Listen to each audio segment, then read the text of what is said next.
phase 11. It is a place of stock analysis. The area of stock analysis is in the phase 11.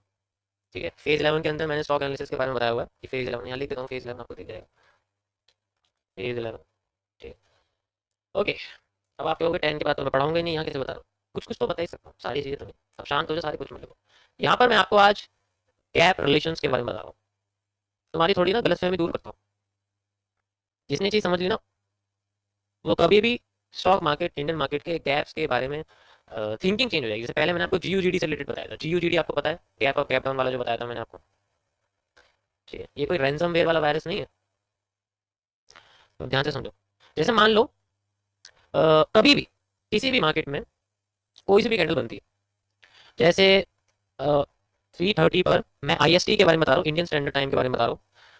3:30 PM पर जब market close हो जाती है, उसके बाद प्री मार्केट आवर्स होते हैं. प्री ट्रेडिंग आवर्स हम लोग कहते हैं. इंडिया में अलाउड नहीं है, फॉरेन में कुछ कुछ जगह पर अलाउड है. पोस्ट मार्केट आवर्स, मैंने गलत बोल दिया है. पोस्ट मार्केट ट्रेडिंग होती है, जिसे हम लोग एक तरह से आफ्टर आफ्टर इंस्टीट्यूशन इफेक्ट्स बोलते हैं. मतलब इनमें नॉर्मल आदमी नहीं ट्रेड कर सकते, नॉर्मल ट्रेडर्स नहीं करते, वो थोड़ा बड़े लेवल के लिए होता है. तो हमें सिर्फ मतलब है जहां पर 3:30 बजे लास्ट कैंडल बनती है मार्केट की, this is the last candle of this. और जैसे मान के चलो ये कैसी भी बनी हुई है, हमें इससे कोई मतलब नहीं. ठीक है, ये कैसी भी बनी हुई है, हमें इससे कोई मतलब नहीं है. तो अगर मार्केट अपने आप को इस जगह पर 3:30 बजे क्लोज करती है इस कैंडल के साथ, ठीक है, जैसे वो ऊपर आई थी और ऊपर आके इस जगह क्लोज कर देती है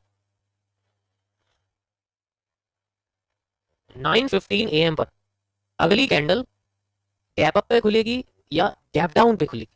it's only possible if you measure the previous supply और डिमांड. ये एडवांस्ड है, ये जीयूजीडी वाला नहीं है कि बड़े टाइम फ्रेम पे गए वहां देख लिया कि मार्केट में gap down gap down gap down हो रहा है तो वहां गैप डाउन ही होगा. अगर gap up gap up gap up हो रहा है तो वहां गैप अप ही होगा. ऐसा नहीं होता. अब मैं तुम्हें उससे भी एडवांस बता रहा हूँ कि हम उसी टाइम फ्रेम पे कैसे पता कर सकते हैं जिस टाइम फ्रेम पे हम लोग थे. अब जैसे मान लो मैं 1 मिनट के टाइम फ्रेम पर एग्जांपल बता रहा हूँ तुम्हें मैं, और मुझे मार्केट का स्ट्रक्चर कुछ ऐसा दिखता है, ऐसा दिखता है, ऐसा दिखता है, ऊपर चली जाती है मार्केट. अब यहाँ पर मार्केट में लास्ट कैंडल बनती है at 3:30 PM. Last candle at 3:30 PM. अब अगर हम लोग सप्लाई डिमांड का यूज करें तो हमें पता लगेगा कि जब मार्केट की डिमांड पूरी हो जाएगी तो अगली बार जो हमें सप्लाई मिलेगी वो मिलेगी हमें इतनी. तो अगर हमें देखना है मार्केट का, तो हमें अगला एरिया जो गैप डाउन का है वो यहाँ देखने को मिल सकता है. अगली कैंडल शायद यहाँ क्लोज हो, अपने आप को रिकवर करने के लिए भागे, ऐसा हो सकता है. या फिर अपने आप को और नीचे लेके आए और फिर यहाँ से उठना शुरू कर दे ऐसे ऐसे करके, ताकि अपनी अगली डिमांड वो क्रिएट कर सके इस जगह पे लाके. समझ आया?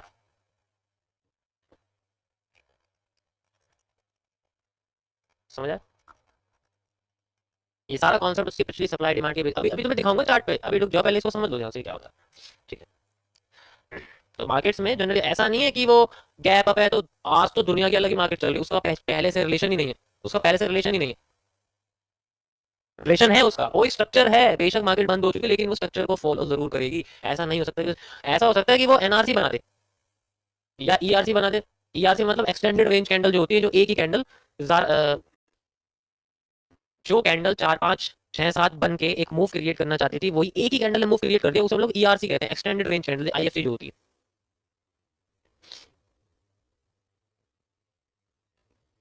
अब यहाँ पर हमें पता है इसी तरीके से हमारे पास रहता हर एक हिस्सा है, कुछ भी हो सकता है. W बना, यहाँ मार्केट क्लोज कर गई अपने आप को. अब आगे क्या होगा? पॉसिबिलिटीज कि या तो मार्केट अपनी ये वाली डिमांड यूज कर सकती है, सप्लाई यूज कर सकती है यहाँ से यहाँ तक, या अपने आप को ऐसे यूज कर सकती है. क्योंकि ये एक स्पिनिंग टॉप बन जाएगा अगर मैं W को कंबाइन कर दूंगा, तो ये डुअल डायरेक्शनल बन जाएगा. फिर अपना जो गैप, मतलब हमें मेजरमेंट तो मिल जाएगी लेकिन ये नहीं पता रहेगा ऐसी कंडीशन में कि मार्केट गैप अप देगी गैप डाउन. ये तो फिर एक वो बन जाएगा, क्योंकि ब्रेकआउट क्लोज करेगी तो ब्रेकआउट के बाद रिटेस्ट भी कर सकते हो. रिटेस्ट करने के साइड वो अगर सप्लाई देती है तो नीचे, डायरेक्ट डिमांड देती है तो ऊपर. इस तरीके से होता है. स्ट्रक्चर का जो मेजरमेंट है वो एग्जैक्ट सेम रहता है, उसमें कोई चेंजेस नहीं आता. कैंडल की क्लोजिंग में फोकस करना पड़ता है. इसी तरीके से जस्ट लाइक पीनेंट्स के साथ होता है. जैसे कि यहाँ लास्ट कैंडल बन गई, मार्केट बंद हो गई. अब क्या? अब इसका पहला मूव फेक दिखेगा. इस कंडीशन में जो गैप अप गैप डाउन होंगे वो हम मेजर कर सकते हैं. अगर, क्योंकि ये डुअल डायरेक्शनल एरिया होते हैं, इस कंडीशन में हम कभी भी आइडेंटिफाई नहीं कर सकते कि मार्केट में गैप अप ओपन हो सकता है या गैप डाउन ओपन, कभी नहीं कर सकते, क्योंकि वो किधर भी कर सकती है. हमें बस उसके रिवर्सल को फाइंड आउट करना पड़ता है. एरिया हो जाता है इसका, जैसा कि हमारे सामने पीरियड है. अब यहाँ पर जो कल 9:30 बजे 9:15 पर जो कैंडल बनेगी वो किधर भी बन सकती है. ठीक है,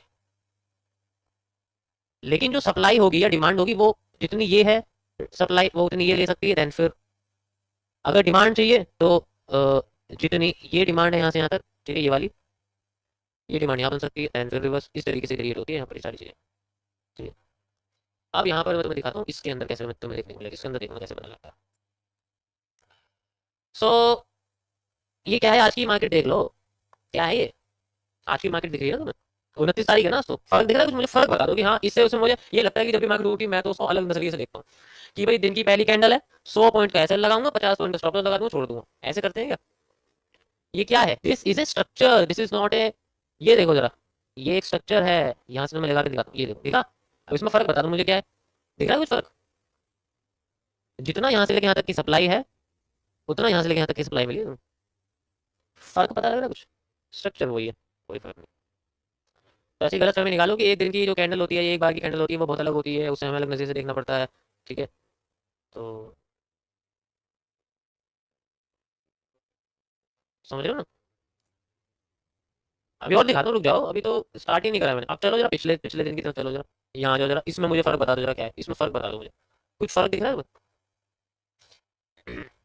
इसकी डिमांड पूरी नहीं होगी इसलिए अपने आप को ऊपर क्लोज करके नीचे ऊपर बन गया एन, पूरा एन बना हुआ, देखो पूरा एन बना हुआ, यहाँ पर कोई फर्क नहीं है, किसी में भी कोई फर्क नहीं।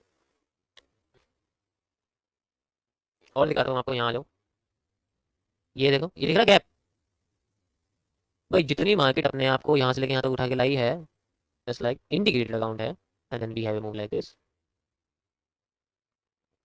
थोड़ा बहुत तो गैप का हिस्सा देगी, रिवर बन जाएगी, स्ट्रक्चर को दिखेगा नहीं, एरिया है, ऐसे ऐसे, एन एन, और दिखाता हूँ आपको, पीछे चलते हैं, यहाँ आ जाओ जरा, ये देखो जरा, फर्क बताओ मुझे, इसमें कुछ फर्क दिख रहा है तुम्हें कि हाँ भाई ये फर्क है, बहुत इंपॉर्टेंट वाला फर्क। यहाँ मैं तुम्हें ओपनिंग की बात समझा कि ओपनिंग कैसे पता लगेगी, वेरी था ओपनिंग ऑफ द मार्केट, यहाँ पर देखो, यहाँ पे पता लग जाएगा तुम्हें, ये देखो, यहाँ है क्या, यहाँ पर ये देखो, फर्क बता दो मुझे क्या है कुछ इस स्ट्रक्चर में और इस स्ट्रक्चर में, कोई फर्क बता दो क्या है? जब इसकी सप्लाई पूरी होगी, इसने डिमांड देनी शुरू कर दिया, demand created at this point, market. और देखो, ये देखो, ये तो डबल डायरेक्शनल एरिया है, इसमें तो पहला मुंह पता लगेगा ना कहाँ से कहाँ तक।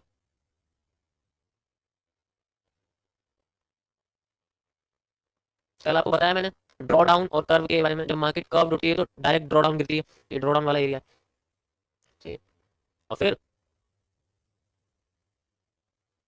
सेम है, बस आपको यूज करना है कि हमें इस तरीके से वो पैटर्न्स को आइडेंटिफाई करना जो रिपीट कर रहे हैं मार्केट के अंदर। ये एक इन्वर्टेड हेड एंड शोल्डर है और कुछ नहीं।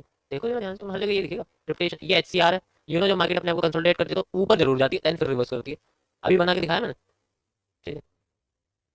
अरे ये हर कंट्री में है यार, बताओ कौन सी कंट्री का स्टॉक मार्केट की बात करूँ, स्टॉक यूएस के बारे में बताओ, इनवीडिया की करता हूँ, लो इनवीडिया का करता हूँ, बोलो इनवीडिया है मेरे पास, ठीक है, ये है मेरे पास इनवीडिया। अब इसमें बता दो, इसमें फर्क बताता हूँ तुम्हें क्या, ये देखो, मुझे फर्क बता दो कि भाई हाँ, इसमें ये फर्क है, लो, कोई फर्क ही नहीं दिखेगा भाई, फर्क ही नहीं है इतना,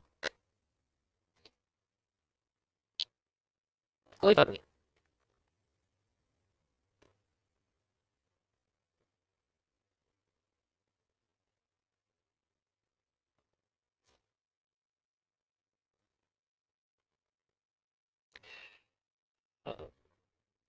इसने माइनर करा है चेंज, मेजर नहीं करा है, इसलिए नीचे नहीं आ रही है। माइनर करने से कोई फर्क नहीं पड़ता, माइनर का मूव तो उसके मेजर के पास तक वो रहता है वैलिड, लेकिन मेजर का move up to bottom area तक रहता है जहाँ से वो ट्रेंड बनना शुरू होता है, लेकिन नहीं हुआ। समझ आया? तो ये था आपका आज का ऐसा टॉपिक। देखो ये थोड़ा सा ना, बस ये कोई ऐसा नहीं है कि आप इसको ऐसे ट्रेडिंग के कॉन्सेप्ट से लोगे, ये तो बस समझाने के लिए होता है कि हाउ वी यूज गैपिंग, हम गैपिंग कैसे यूज करते हैं, ठीक है, उसके लिए होता है।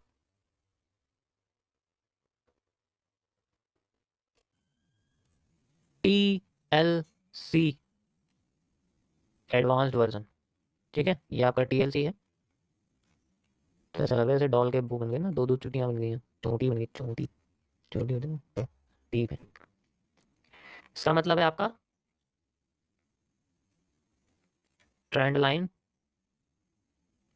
कॉन्सेप्ट, ठीक है। जब मैं स्कूल में ऐसे अंडरलाइन नहीं करता था ना, टीचर मुझे मारते थे कि तुमने अंडरलाइन क्यों नहीं करा। फिर मैंने ऐसे अंडरलाइन करना शुरू करा तो पूरा पैराग्राफ ही अंडरलाइन कर देता था। हाँ ये वो मतलब कहते हैं इंपॉर्टेंट वर्ड है, जो हेडिंग्स है ना उसको अंडरलाइन करना, उसको थोड़ा सा वो करना है, तुम्हें हाईलाइट करना है, पूरा का पूरा पैराग्राफ ही हाईलाइट कर दिया। पढ़ो तुम, ई एम आर बी ए भी हाईलाइट कर दिया, उसके नीचे अंडरलाइन लगा दी। ये मैं आपको आज इसमें जो कॉम्प्लेक्स कनेक्टिविटी होती है उसके बारे में आपको बताऊंगा कैसे होती है, ठीक है। तो इसके अंदर आपका जो कॉम्प्लेक्स कनेक्टिविटी उसके बारे में हम बात करेंगे।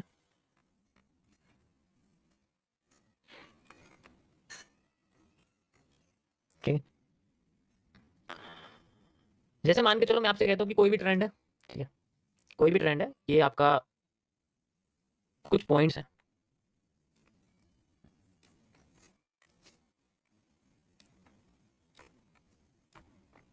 ध्यान से समझना है।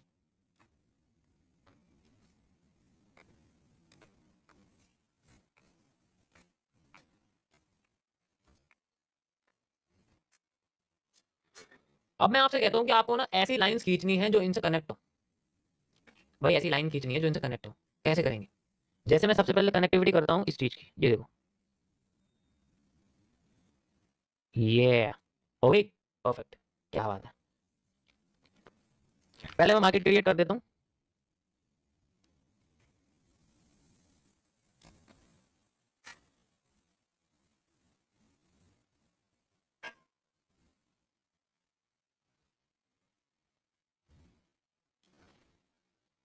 अब मैंने ऐसे लाइन कनेक्ट करी हुई है जो मैक्सिमम पॉइंट्स के साथ कनेक्ट हो रही है। अभी और भी लाइन कनेक्ट हो सकती है इसके अंदर। जैसे एग्जांपल के लिए मैं यहां से लेके ऐसे कनेक्टिविटी कर सकता हूँ इसकी, for making a break down, होगी। उसके साथ मैं इसके अंदर भी कनेक्टिविटी कर सकता हूँ, जैसे ऐसे करके, ठीक है। अगर आप देखोगे ऐसे, ये मेरे पास ऐसे कनेक्टिविटी होगी इस तरीके से। तो इनसे क्या पता लगेगा हमें? ब्रेकआउट्स के बारे में पता लगेगा, ब्रेकडाउन्स के बारे में पता लगेगा। ये भी स्ट्रेट के बारे में आपको बताऊँ, कर्व में तो और भी मुश्किल होता है, लेकिन स्ट्रेट मार्केट में हम पता करेंगे तो और भी ज्यादा सिंपल। इससे क्या होगा कि हमें किसी भी स्ट्रक्चर के सारे हाई लोस को इस तरीके से कनेक्ट करना है जिसमें सबसे ज्यादा कनेक्टिविटी निकले और जिसमें मार्केट टैपिंग ज्यादा करे, ब्रेकडाउन कम करे, ब्रेकआउट कम करे। इसी को बोलते हैं किसी भी स्ट्रक्चर के कैरेक्टर को चेंज करना, किसी भी ट्रेंड लाइन के कैरेक्टर को चेंज करना। तो यहाँ पर जो कॉन्सेप्ट यूज होगा वो हम ट्रेंड लाइन के बेसिस के लिए यूज करेंगे। यानी कि हम क्या यूज करेंगे? हम लोग ट्रेडिंग व्यू का ट्रेंड लाइन यूज करेंगे। ट्रेडिंग व्यू जो टूल है, ट्रेंड लाइन वाला जो टूल है, ठीक है, हम उसको यूज करने वाले हैं। और इसके जरिए हमें क्या करना है? हमें इसके कैरेक्टर को चेंज होता हुआ देखना है, ठीक है। कैरेक्टर को चेंज होता हुआ देखना हमें इसका कैरेक्टर। अब ट्रेंड लाइन का कैरेक्टर कैसे चेंज होगा? है नहीं, बिल्कुल नई चीज। ट्रेंड लाइन का कैरेक्टर कैसे चेंज होता है? जैसे मैं आपके सामने कुछ ट्रेंड लाइन लगाता हूँ ऐसे और ऐसे, इनके कैरेक्टर कैसे चेंज होंगे? कैरेक्टर चेंज होने का मतलब होता है जैसे मार्केट चलो ऐसे होके आ रही है, कभी इसके पास आके बैठती नहीं है, कभी इस पे नहीं आती, वो इस तरीके से घूमती रहती है, ऊपर जाती है। एक बार भी मार्केट अगर यहाँ आके बैठ गई और ऐसे करके मार्केट ने ऐसे कर दिया, अब ये ट्रेंड लाइन हमारे पास कैरेक्टर की तरह काम करेगी। अब हमें जब भी मार्केट में मूवमेंट मिलेगी शायद इस पे ही मिले, और फिर मार्केट जब नीचे आए तो इस पे ही मिले। This is called the change of character of A trend line. Notice करा होगा बहुत लोगों ने ये चीज कि उनकी ट्रेंड लाइन के ऊपर कभी मार्केट नहीं आती, नीचे कभी मार्केट नहीं आती, ठीक है। क्या करती है? वो ऊपर नीचे घूमती रहती है, और जब एक दो बार आ जाती है तब उसके मूव क्रिएट होते हैं, ठीक है। हम इनको सप्लाई डिमांड से मेजर कर सकते हैं, ऐसी कोई दिक्कत वाली बात नहीं, ठीक है। यहाँ तक समझ में आया? ये पहला तरीका है। दूसरा इसका उल्टा होता है कि अगर मार्केट अपने आप को ऐसे इस जगह पे घुमाती है, स्लाइड ऊपर लेके जाती है, फिर आती है नीचे, फिर इसी पॉइंट पे आती है, फिर ऊपर लेके जाती है, इस जगह पे आती रहती है और इसी जगह पे अपने आप को मूव करती रहती है, ठीक है। अब वो इस जगह पे आ ही नहीं रही है, आ ही नहीं रही है, और जब आ ही नहीं रही है तो ये हिस्सा कंटिन्यू होगा। जब आ जाएगी then it is following the same चीज, मतलब वो सपोर्ट रेजिस्टेंस बना रही थी और फिर उसके बाद अपने आप को सेंट्रल एरिया पे घूमने लग जाती है, फिर दोबारा से अपने आप, ठीक है। तो मैं चार्ट पे समझाता हूँ कैसे समझ आएगा। अभी के लिए फिलहाल के अगर आप यहाँ देखोगे तो यहाँ पर बहुत सारी दिक्कत आ रही है, ठीक है। मैं फिलहाल के लिए कुछ ट्रेंड लाइन लगाता हूँ, ये छोड़ो, यहाँ पर देखते हैं हम लोग, क्योंकि वहां मैं लगाऊंगा ना। अब इस हिस्से में ट्रेंड लाइन कैसे यूज करेंगे? सबसे इंपॉर्टेंट चीज, इस हिस्से में ट्रेंड लाइन कैसे कनेक्टिविटी करनी है। मान लो मैं आपसे कहता हूँ कि मेरे पास सिर्फ मार्केट का इससे पीछे तक का हिस्सा बचा है, इससे आगे बनी ही नहीं है, तो मैं कैसे कनेक्टिविटी करूँ? मैं ट्रेंड लाइन यूज करूंगा, जैसे जितने भी पॉइंट्स हैं उनको कनेक्ट करने की कोशिश करूंगा, जस्ट लाइक ऐसे करके, ठीक है। ये यहाँ से ऐसे, लाइक ऐसे नहीं हो पा रहा, कोई बात नहीं, ऐसे, परफेक्ट। ये देखो दो पॉइंट यहाँ कनेक्ट हुए, एक यहाँ पर हुआ, एक यहाँ पर हुआ, और एक यहाँ पर हुआ, ठीक है। नीचे की साइड कनेक्टेड होगी लेकिन मार्केट यहाँ नहीं गई। अब ऊपर की साइड कनेक्ट करता हूँ मैं। यहाँ पर आप देखो इस तरीके से मैंने पॉइंट कनेक्ट कर रखे हैं, ऐसे करके, ठीक है। ये मैंने पॉइंट कनेक्ट कर दिया जस्ट लाइक दिस, ठीक है। ऐसे मैंने पॉइंट कनेक्ट कर दिए, ओके। रुको जाओ थोड़ा सा और, परफेक्ट।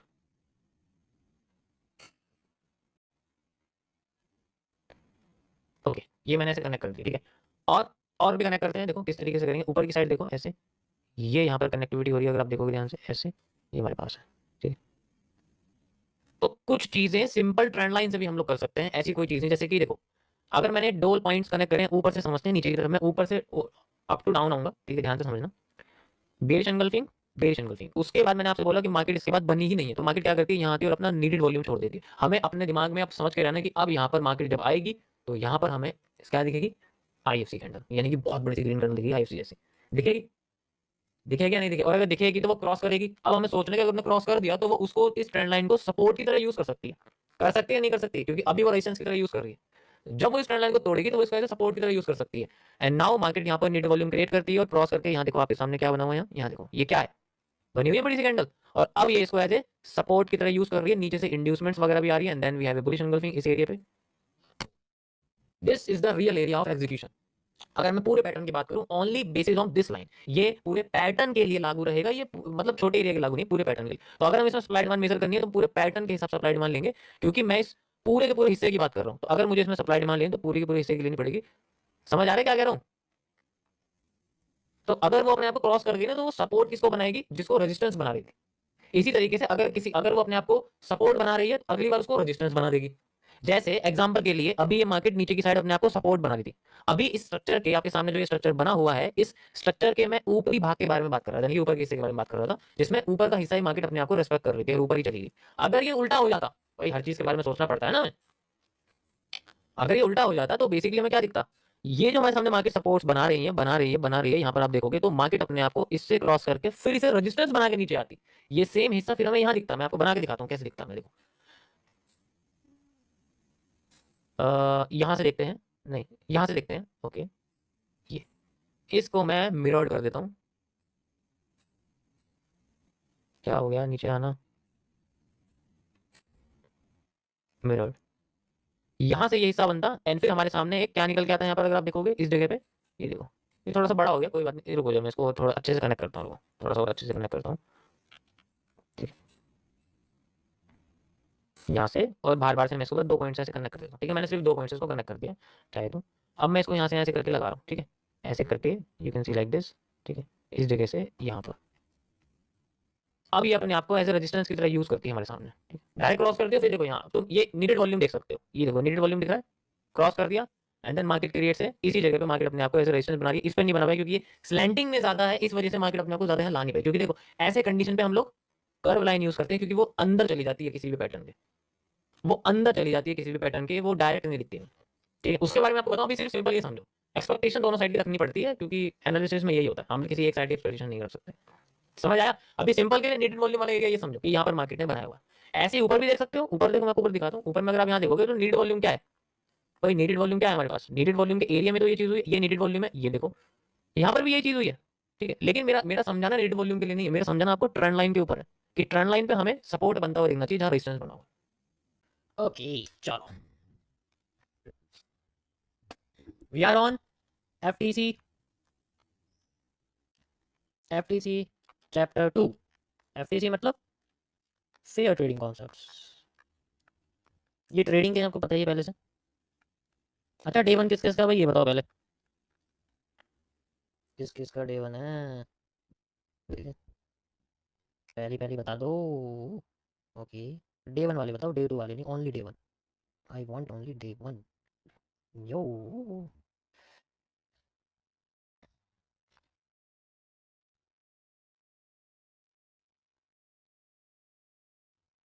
परफेक्ट, बहुत अच्छा। हाँ, दिल्ली में इवेंट करने वाला हूँ मैं जल्दी, 7 से नवंबर 7 से नवंबर 10 के बीच में इवेंट होने वाला है। आपका फॉर्म आपको मिल जाएगा दो कल या परसों में शायद, क्योंकि अभी हो क्या रहा है, टाइम नहीं मुझे मिल पा रहा, तो मैं मैनेज नहीं कर पा रहा हूँ।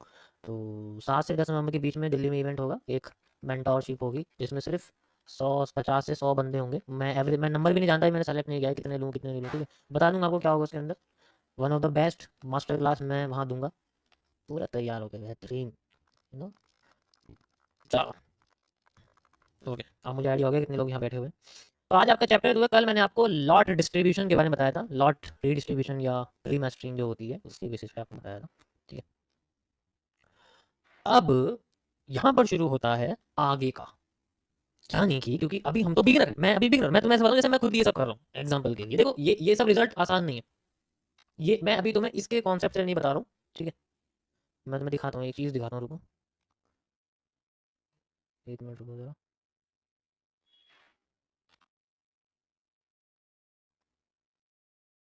अरे हट जाओ यहाँ से,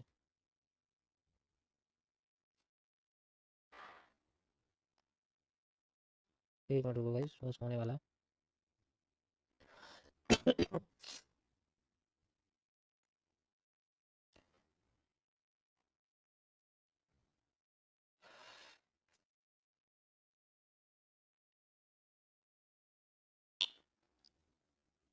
ओके, ये देखो, मैं आपको दिखाता हूँ। अभी मैं आपको जो बताऊंगा वो बेसिकली ऐसे ऐसे ऐसे एक्सपीरियंस वालों के लिए नहीं है, ठीक है। मतलब मैं बता रहा हूँ कि अभी मैं इस एक्सपीरियंस में नहीं बताऊँ कि मेरा ऐसा रिजल्ट आता हो, मेरा अगर मैं ट्रेडिंग करता हूँ तो मेरा ऐसा पॉजिटिव रिजल्ट आता हो, मेरे को ज़्यादा लॉसेस भी ना हो।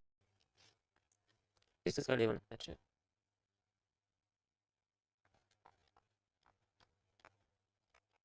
कोई बात नहीं, धीरे धीरे करके तुम्हारा डे वन है, वन डे हो जाएगा। 8 साल पहले मेरा भी डे वन था। Complex chart pattern, so how we determine it, जो अभी लाइव में बन रहा है वो कैसे होता है। देखो, होता क्या है कभी कभी, जब मार्केट किसी ट्रेंड में होती है, जो अभी ट्रेंड है मैं तुम्हें उसके हिसाब से बताऊंगा कैसे। देखो, जैसे अभी मार्केट अपने आप को डाउन ट्रेंड में लेके आ रही है, कोई दिक्कत नहीं है। तो होता क्या है, वो डाउन ट्रेंड में लाके अपने आप को किसी एक पैरेलल चैनल में ना इनक्लोज कर लेती है, कोई दिक्कत नहीं होती, वो डाउन आती रहती आती रहती। फिर दोबारा से उस पैरेलल चैनल को ब्रेक करके डायरेक्ट, इसमें फेक आउट नहीं होता, मैंने क्या बोला, इसमें फेक आउट नहीं होते, ठीक है, डायरेक्ट क्रॉस कर देती है और फिर बाद में अपने आप को किसी और पैटर्न के साथ एनक्लोज करके दोबारा इस जगह लेके आ जाती है। तब तो कोई दिक्कत नहीं होती, हम इसको स्नीजिंग वेज के जरिए यूज कर सकते हैं कि भाई एक एक कई सारे यहाँ पर हमारे सामने जो है छोटे छोटे से वेजेस हैं, यहाँ पर हम लोग यूज कर सकते हैं, ये भी है, ये भी है, ठीक है, हम यूज कर सकते हैं। और उसके बाद एक बड़ी सी वेज बन जाती है, छोटा मतलब एक वो बन जाता है, और उसके बाद फिर दोबारा हमारे लिए पॉजिटिव एंगल होते हैं, हम ये जानते हैं। ये तभी पॉसिबल है जब मार्केट में हमारे पास जो एरिया है वो करीब करीब इस रेंज के अंदर चल रहा हो, मतलब पैरेलल चैनल बिल्कुल सेम हो, तो वो अपने आप को फिर कंटिन्यू करती है, डाउन साइड में आ जाती है। इसी तरीके से वो अपसाइड में भी करती है, मतलब इसी तरीके से वो अपसाइड में भी करती है कि अगर मान लो वो ऊपर की साइड आ रही है, ठीक है, वो ऊपर आ रही है और वो किसी पैरेलल चैनल के अंडर है, पहले बेसिक समझो फिर थोड़ा एडवांस में समझना, और फिर बाद में वो अपने आप को ऊपर ना ले जाके मान लो नीचे की साइड ब्रेकआउट देती है, वो रियल होता है, बिल्कुल रियल होता है। और फिर बाद में अपने आप को किसी पैटर्न के थ्रू कैसे भी करके अपने आप को रिकवर करके फिर इसी रेंज के अंदर चलने लग जाती है ना, तो कोई दिक्कत नहीं होती। फिर हमें जो ब्रेकआउट दिखता है वो सीधे ऊपर दिखता है, मतलब जहां से आती है वहां चली जाती है, ऑपोजिट मूवमेंट क्रिएट कर देती है। 80% केसेस में ऐसे होता है कि ये ऑपोजिट मूवमेंट क्रिएट करती है, जहां से आती है उसके ऑपोजिट चली जाती है। तो इसका जो पैरेलल चैनल होता है वो बिल्कुल सेम रहता है, कोई दिक्कत नहीं होती उसके अंदर। और ये बहुत ईजी होता है, इसको फाइंड आउट करना भी बहुत ईजी होता है, क्योंकि जो IFC कैंडल वगैरह बनती हैं वो देखो, या तो वो यहाँ बनेंगी, ठीक है, या तो वो यहाँ बनेंगी, वो साफ दिख जाती हैं, उसमें कोई क्लियरिटी नहीं होती, बिल्कुल साफ दिख जाती है। जैसे एग्जांपल के मैं तुम्हें बताता हूँ, जैसे तुम निफ्टी देखोगे ना, निफ्टी तो अगर तुम देखोगे तो इसके अंदर तुम यहाँ जाओ, यहाँ इजीली तुम्हें दिख जाएगा कि मैं क्या समझा रहा हूँ, ठीक है, यहाँ तुम्हें इजीली समझ में आ जाएगा। अगर मैं ये हिस्सा बताऊँ, ये वाला, ये देखो, ये तुम्हें पैरेलल चैनल दिख रहा है, दिख रहा है पैरेलल चैनल, इस तरीके से तो इजीली फॉरवर्ड कर जाती है। और मैं छोटा दिखाता हूँ, जैसे एग्जांपल के लिए, ये हमारे लिए एक पैरेलल चैनल है जस्ट लाइक दिस, और ये देखो इसका साइज जो है वो लगभग लगभग सेम है, वो नीचे जाती है फिर दोबारा रिकवर करके ऊपर उसी जगह आ जाती है। ऐसे कंडीशन में पोजीशन को, मतलब मार्केट के स्ट्रक्चर को फाइंड आउट करना बहुत सिंपल होता है, उसको अपोजिट होता है, जैसे आती है उसके अपोजिट चली जाती है। अब इसके अंदर ऐसा नहीं होता।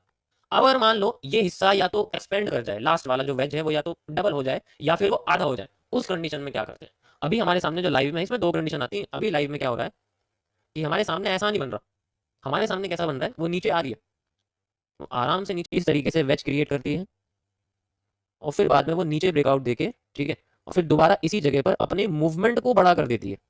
यहाँ कंफ्यूजन क्रिएट हो जाती है, क्योंकि ना तो ये वेज रहा और ना ही ये कोई पहले के पैटर्न से मैच कर रहा है। ऐसे कंडीशन में मार्केट में क्या करते हैं, किसी एक जगह पे जाने देते हैं, मतलब कैसे, जैसे ये लो है, ठीक है, ये इसका लो है, तो इस कंडीशन में ये अपने आप को या तो डायरेक्ट नीचे लेके आएगी। इस कंडीशन में जो सप्लाई होती है वो स्टार्टिंग से मैच की जाती है जहां से मार्केट गिरती है, यानी कि ये जो हमारे सामने सप्लाई है वो मैच की जाती है यहाँ से, और यहाँ तक की जो सप्लाई आपकी ये मैच की जाती है, और यही सेम हमारे सामने जो उठ के है, ठीक है, वो उठ के यहाँ पर आ जाती है। इस तरीके से ये होता है, फिर हमें मिलता है एक मेजर रिवर्सल एरिया इस जगह से। ये हमारा मेजर रिवर्सल एरिया होता है। यहाँ इनसाइडर डिमांड का बहुत लंबा ट्रेंड क्रिएट होता है और बहुत पावरफुल मार्केट ऊपर उठ के जाती है, बहुत अच्छे तरीके से जाती है, फिर मार्केट अपने आप को पावरफुल करके ऊपर लेके चली जाती है। सारा हिस्सा देखो, ये हिस्सा क्या था, यहाँ रिकवर होना चाहता था, ये हिस्सा यहाँ रिकवर होना चाहता था, यहाँ भी रिकवर होना चाहता था, लेकिन ये रिकवर होने की बजाय यहाँ नीडेड वॉल्यूम छोड़ देता है, और ये वॉल्यूम आगे जाके एक तरह से ड्राफ्ट में सेम हो जाता है। ड्राफ्ट तुम लोग जानते हो कि कोई चीज हमने पब्लिश नहीं करी तो वो ड्राफ्ट बन जाती है, आगे जाके हम पब्लिश, ऐसे ही यहाँ होता है, ये ड्राफ्ट एरिया जो है नीडेड वॉल्यूम ड्राफ्ट बन जाता है, ना तो पहले यूज हुआ और उसके बाद बाकी और नीचे का क्रॉस करते हैं, फिर ये रीजन होता है बहुत ज्यादा इंपॉर्टेंट। यहीं से ये सारा वॉल्यूम जो होता है इसका लिक्विडिटी स्वीप के जरिए मार्केट को ऊपर ले जाने की कोशिश करता है। सिर्फ यही इसका एक सॉल्यूशन है। अगर ये डायरेक्ट ऊपर चली गई ना यहाँ से तो फेक आउट होगा, वो नीचे नहीं ऊपर नहीं जाने की, डायरेक्ट पॉसिबिलिटी नहीं है। ऐसे कंडीशन में है। तो पहली कंडीशन मेरी अकॉर्डिंग टू लाइव स्ट्रक्चर जो हमारी बन रही है बिटकॉइन के अंदर, वो मेरा यही रहेगा, यही मेरा सेम सिस्टम रहेगा कि मार्केट में हमें यहाँ से लेके यहाँ तक का जो ये हिस्सा दिख रहा है तुम्हें बना हुआ, ये तो एक वेज हो गया, लेकिन उसके बाद ये वेज अपने आप को डबल कर देती है, कर देती है, क्योंकि भाई वेज तो छोटी होनी चाहिए थी, ये डबल क्यों होगी, लिक्विडिटी ऑब्जॉर्व कर रही है अपने आप, ताकि आगे जाके फेक आउट देके फिर एक रियल मूव निकल सके। तो इस कंडीशन में मेरा यही कॉन्सेप्ट रहेगा कि मार्केट अपनी जो सप्लाई है वो यहाँ से यहाँ तक की क्रिएट करे लाइक दिस, इस तरीके से, एंड मूव लगाए। मैं बिल्कुल टॉप से लेता हूँ, आपको बताइए यहाँ से लेके यहाँ तक का ये इसका 100% एरिया है और ये इसका 50% एरिया, ये इसका 50% एरिया। किसी भी एक रीजन पे अगर bullish pattern, then we have a insider demand, और उसके बेसिस पे मेरा जो एनालिसिस वो कहता है मूवमेंट लाइक दिस, या तो यहाँ से या यहाँ से। अब तुम्हें थोड़ा सा मैच होता हुआ दिखेगा ये स्ट्रक्चर, ये दिख रहा है तुम्हें पूरा एन सा दिख रहा है बना हुआ, देखा ऐसे। ये पॉसिबिलिटी इसकी सबसे ज्यादा, अगर ये पहले ऊपर जाके क्रॉस कर गई ना तो फिर से यहाँ पर आईसीटी टर्टल सूप देखने को मिलेगा, जो पहले भी हुआ था एक बार। इसमें कोई दो राय नहीं है कि वो 2-3 बार नहीं कर सकती, इजीली पहले भी कोशिश करी ना उठने की, लेकिन डायरेक्ट फ्लोट हुई, 50% एरिया पे आ भी नहीं पाई। तो ये सारा एरिया हमारे लिए नीडेड वॉल्यूम बना हुआ है, और ये इसी को ही अपने आप को एब्जॉर्ब करने के लिए नीचे जा रही है। तो ये बैंड भी कर रही है, ये एक्सपैंड भी कर रही है, सब कुछ कर रही है, समझ आया। तो this is my first analysis, पहली कंडीशन मेरी अकॉर्डिंग टू दिस सीसीपी, इस कॉम्प्लेक्स चार्ट पैटर्न के ऊपर ये जो है, ठीक है, इसका नाम है,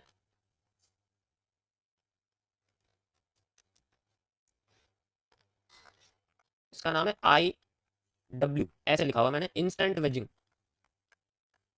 इंस्टेंट वेजिंग सिंपल इसका नाम है, ज्यादा कुछ वो नहीं है, इंस्टेंट वेजिंग, बस ये सिंपल इसका मैंने नाम रखा, ठीक है।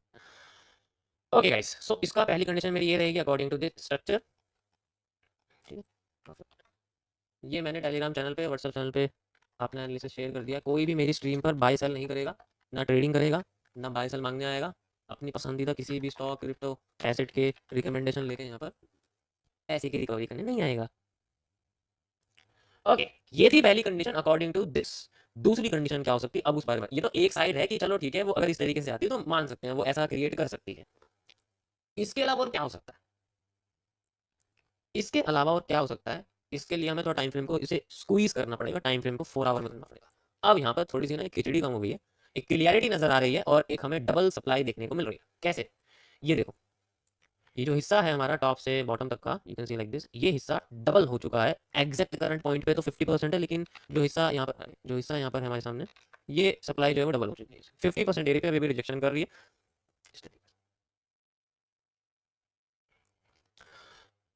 This is the reversal area, got it, and ये सारा का सारा area according to this reversal area create होता है, सिंपल एज दैट, सिंपल।